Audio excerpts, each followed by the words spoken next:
Welcome to the Functional Enough podcast. My name is Grace.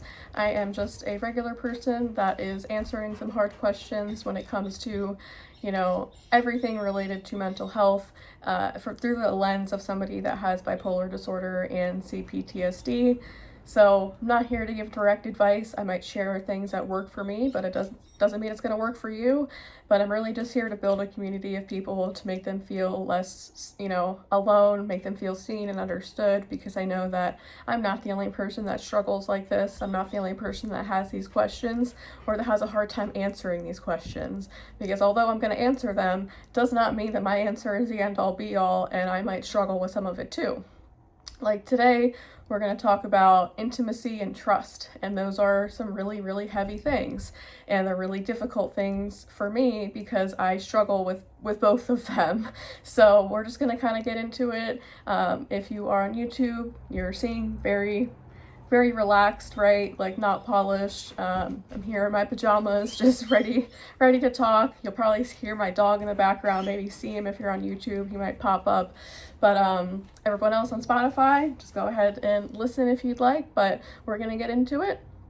So intimacy, there's various types, right? Like you have physical intimacy and emotional intimacy, and both are very, very difficult. And they're very difficult, especially as somebody who is an SA survivor. If you've ever experienced SA, then you know that sometimes physical intimacy can feel really difficult because you have this feeling like, I'm not worthy of it now because I feel tainted or I feel dirty. And I'm here to tell you that you're not, but I know that's not going to take away the feeling that you have, those feelings.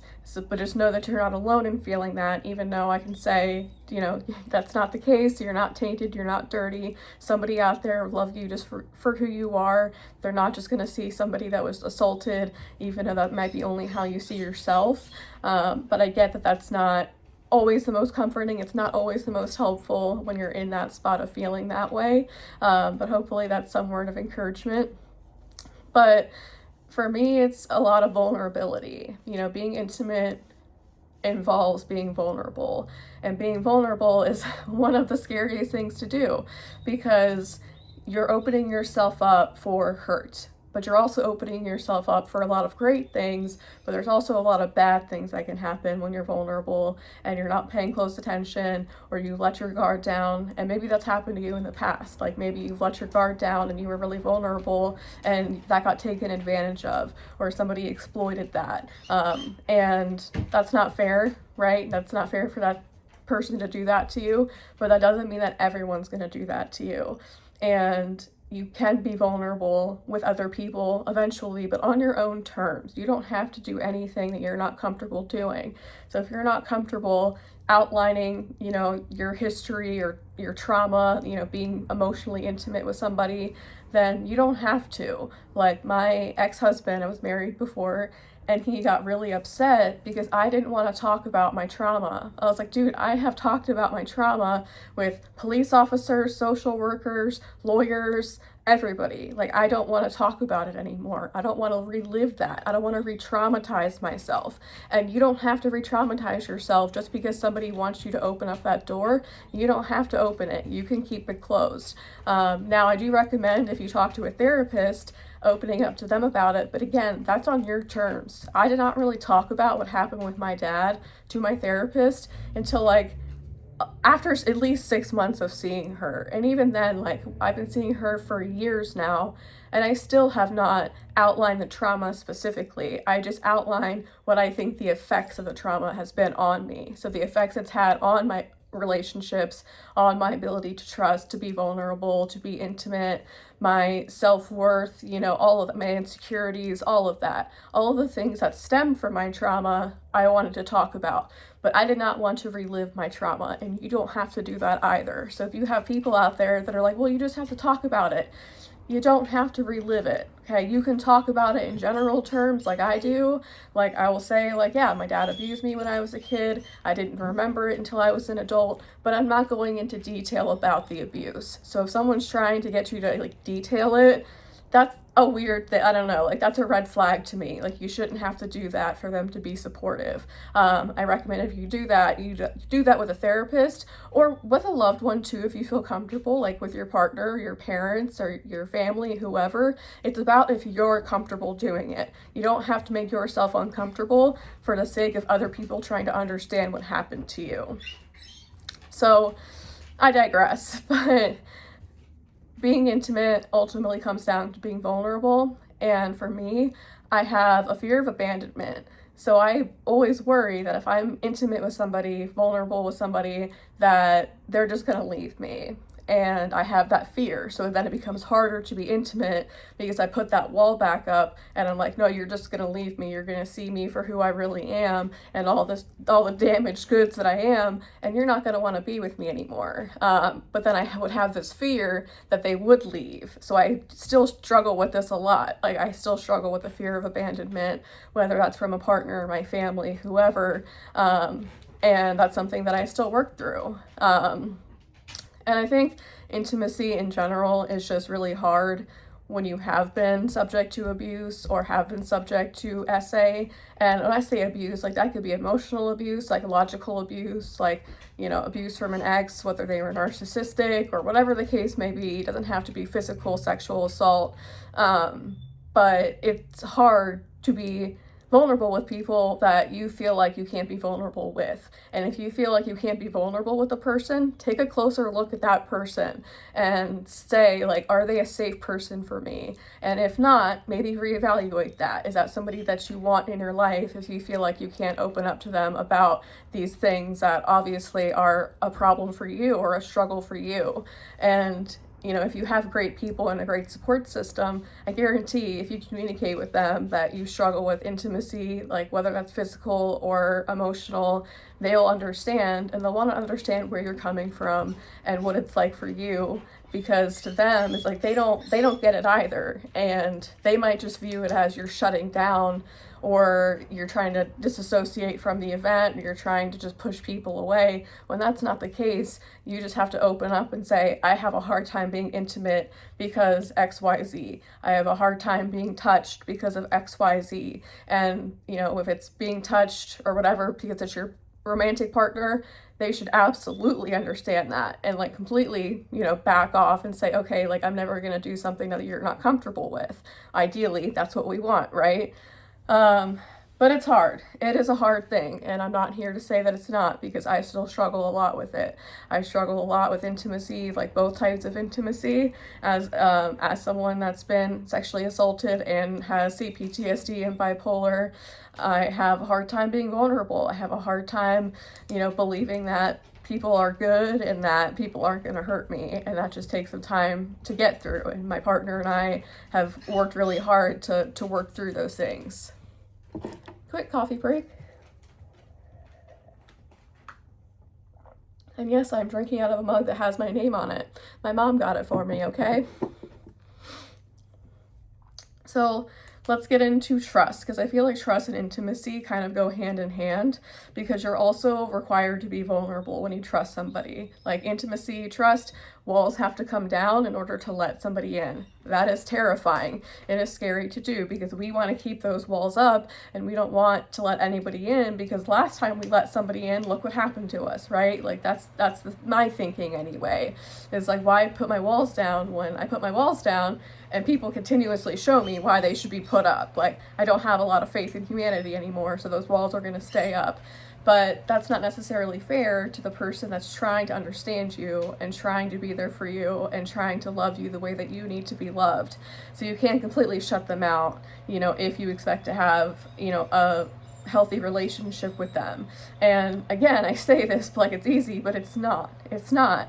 But I know that like if I want my partner to, you know, stick around, essentially, I need to open up a little bit. And even if that's saying like, I question these things because I'm having a hard time trusting, she reassures me. Like she'll do whatever she needs to do so that I don't feel that way anymore, so that I don't feel on edge or like I can't trust her. You know, she understands where I'm coming from when I talk about the trust issues, the intimacy issues. But the thing is, she can understand, but that doesn't make it okay for me to constantly use her as like an emotional punching bag, because she's not.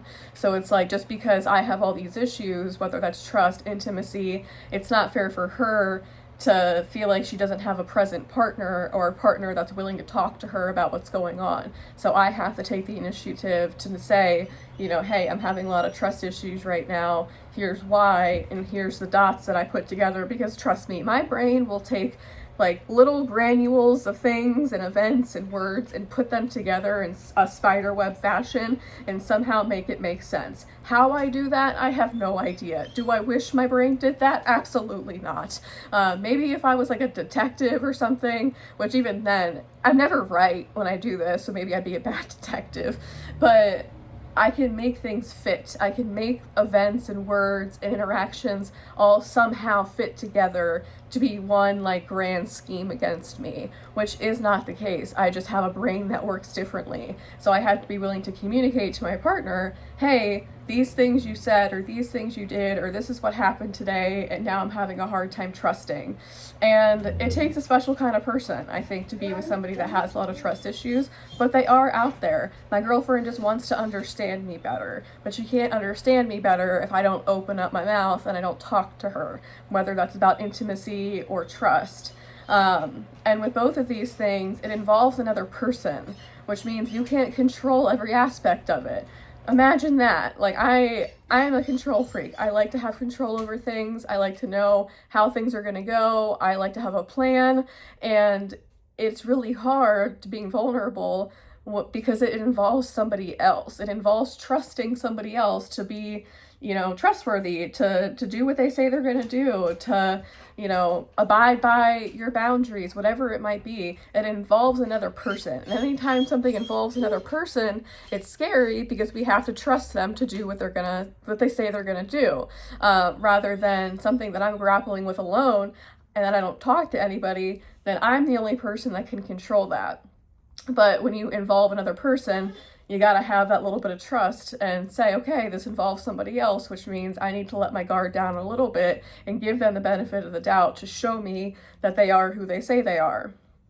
And like for me personally, I question everything, okay? And not just when it comes to like my, you know, bipolar disorder, my PTSD, like just as a person, I am a curious person and I question everything. So like if I'm going down a rabbit hole, like I'm gonna question everything and it's gonna lead me to some weird place on the internet.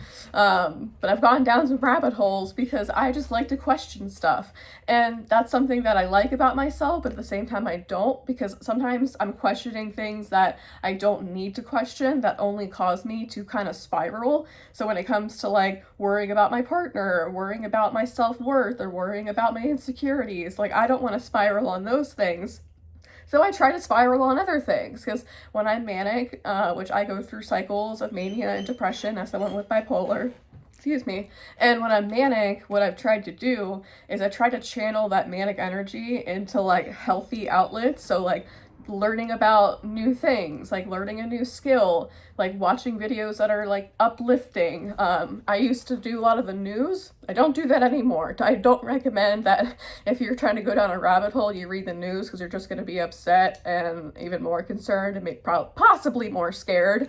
So I don't really do the news anymore, but I read a lot of like science catalogs. I've learned a lot about like quantum physics. I learned a lot about ancient Egypt. I've learned a lot about like Greek mythology, just like random rabbit holes that I'll put myself down so that I'm not going down rabbit holes about like my partner or what she's doing or what she's not doing, or thinking that she's not going to stay with me. Like those are all thoughts that come into my head, but then I'm like, okay, there's no factual evidence behind that. There's no reason for that. This is just an irrational thought that I don't have to spiral on, and then I'll try to spiral on something else. So I'm not saying spiraling in general is a good thing, but if you have bipolar disorder, you know, like we spiral about shit sometimes, and I try to spiral about things that aren't going to make me upset, insecure, have more trust issues. I try to spiral about things that are just like thought-provoking, things I could talk about, random things to learn. But that's just something that I do as somebody who questions everything. That a lot of like UFO and alien stuff, and that stuff can also get kind of scary. Same thing with AI. That's also one, if you go too deep, you might get a little bit scared. But if you're in that spot where it's like, you have all this energy, you don't know what to do with it, I recommend reading about new things, learning history, learning about things you didn't know about. Like, I'm about to order myself some butterflies, because you can do that and watch butterflies hatch in my house, because I'm like, well, you can buy caterpillars and you can make your own butterflies, essentially. Like, that's neat. So just random things like that it's like, you don't have to sit there and spiral about negative stuff. You don't have to sit there and question everything. Is it okay to question some things? Yeah, I think curiosity is a great thing. It's a great trait to have. But when it comes to trusting people and intimacy and your support system, that's where I would say, like, if that's where your trust lies, try not to think too much about them being the ones you can't trust, if that makes sense. Don't turn your support system into the villain, because they're most likely not. They're just there to help you and support you, and be there for you the best way that they can, but they don't know how to be there for you if you don't kind of speak up and let them know what you're going through. So trust and intimacy, very hard things. So things that I still struggle with. I know I'm not alone in struggling with that. So I hope this helped a little bit. Remember that I am on YouTube, Spotify, Apple Podcasts. I have a Discord channel where I'm hoping we can all get together and just like chat with each other, because I really am just trying to build a community of people that are like-minded, that want to feel supportive, that want to be a part of this, because I want your questions too. I want to answer, what you guys have to ask, and you can DM me on, TikTok. You can email me at functionalenough.submit@gmail.com. So functionalenough, all one word, .submit@gmail.com, and I'll answer your questions anonymously on here. So hopefully you feel a little less alone, a little bit more supported, and know that I have your back, even if no one else does, and even if I don't know you. I want to support you from through the screen. So if you're on YouTube, you see this is very relaxed. Like, I don't have a whole podcast set up. I'm just talking at my phone here. If you're on Spotify or Apple Podcasts, I promise the noise will get better. I don't have a microphone yet. I'm working on it. Still early stages, but in terms of scheduling, I'll be releasing episodes every Tuesday or Wednesday. I haven't quite decided yet, but Tuesday or Wednesdays. And so I hope you guys enjoyed this. I hope it helped in some way, and we'll see you next time.